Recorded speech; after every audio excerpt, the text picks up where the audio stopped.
Hi ನಮಸ್ತೆ ಎಲ್ಲರೂ ಹೇಗಿದ್ದೀರಾ? Welcome to my mini vlog. ತುಂಬ ದಿನ ಆದಮೇಲೆ ಮತ್ತೆ ವ್ಲಾಗ್ಸ್ನ ಸ್ಟಾರ್ಟ್ ಮಾಡ್ಕೊಂಡಿದ್ದೀನಿ. ನನಗಂತೂ ತುಂಬಾ ಹುಷಾರಿರಲಿಲ್ಲ, ನೆಗಡಿ ಜ್ವರ ಎಲ್ಲ ಕೂಡ ಬಂದುಬಿಟ್ಟಿತ್ತು. ಹಾಗಾಗಿ ನಾನು ಇಷ್ಟು ದಿನದಿಂದ ಯಾವುದೇ ವ್ಲಾಗ್ಸ್ನ ಅಪ್ಲೋಡ್ ಮಾಡೋದಕ್ಕೆ ಆಗಿರಲಿಲ್ಲ. ಇನ್ಮೇಲೆ ರೆಗ್ಯುಲರಾಗಿ ವ್ಲಾಗ್ಸ್ನ ಅಪ್ಲೋಡ್ ಮಾಡ್ತೀನಿ, ಸಪೋರ್ಟ್ ಮಾಡಿ ಅಂತಲೂ ಕೂಡ ಕೇಳ್ಕೊತೀನಿ.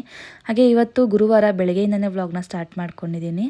ರಾತ್ರಿನೇ ನಾನು ಇಡ್ಲಿ ಹಿಟ್ಟೆಲ್ಲ ಕೂಡ ರುಬ್ಬಿಟ್ಟಿದ್ದೆ, ಬೆಳಗ್ಗೆ ತಿಂಡಿಗೆ ಇಡ್ಲಿ ಮಾಡೋಣ ಅಂತ, ಜೊತೆಗೆ ಉದ್ದಿನ ವಡೆನೂ ಕೂಡ ಮಾಡ್ಕೋಣ ಅಂತ ನೈಟ್ ನಾನು ಉದ್ದಿನ ಬೇಳೆ ಮತ್ತು ಸ್ವಲ್ಪ ಅಕ್ಕಿನ ಹಾಕಿ ನೆನೆಸಿಟ್ಟು ಈಗ ಅದನ್ನು ಕೂಡ ರುಬ್ಕೊಂಡು ಇದಕ್ಕೆ ನಾನು ಏನೆಲ್ಲ ಇಂಗ್ರೀಡಿಯೆಂಟ್ಸ್ ಹಾಕಬೇಕು ಅದೆಲ್ಲನೂ ಕೂಡ ಹಾಕಿ ರೆಡಿ ಮಾಡ್ಕೊತೀನಿ. ಜೊತೆಗೆ ಚಟ್ನಿ ಕೂಡ ಮಾಡ್ಕೊತಾ ಇದ್ದೀನಿ. ಸಾಂಬಾರು ಮಾಡ್ಕೊಳೋ ಪ್ಲ್ಯಾನ್ ಇತ್ತು, ಬಟ್ ಲೇಟ್ ಆಗುತ್ತೆ ಅಂತ ಮಾಡ್ಕೊಂಡಿಲ್ಲ. ಯಾಕೆಂದರೆ ಹಸ್ಬೆಂಡು ಬೆಳಿಗ್ಗೆ ಬೇಗನೆ ಹೋಗ್ತೀನಿ ತಿಂಡಿ ಮಾಡಿಕೊಡು ಅಂತ ಹೇಳಿದರು.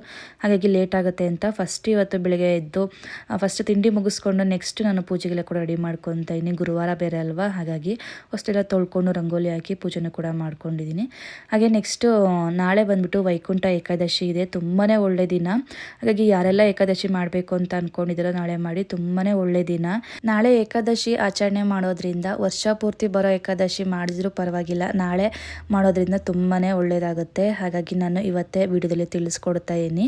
ಇವತ್ತಿನ ವ್ಲಾಗ್ ಕೂಡ ಇದಾಗಿತ್ತು. ಐ ಹೋಪ್ ನಿಮ್ಗೆ ಇಷ್ಟ ಆಗಿದೆ ಅಂತ ಅಂದ್ಕೊತೀನಿ. Thank you for watching.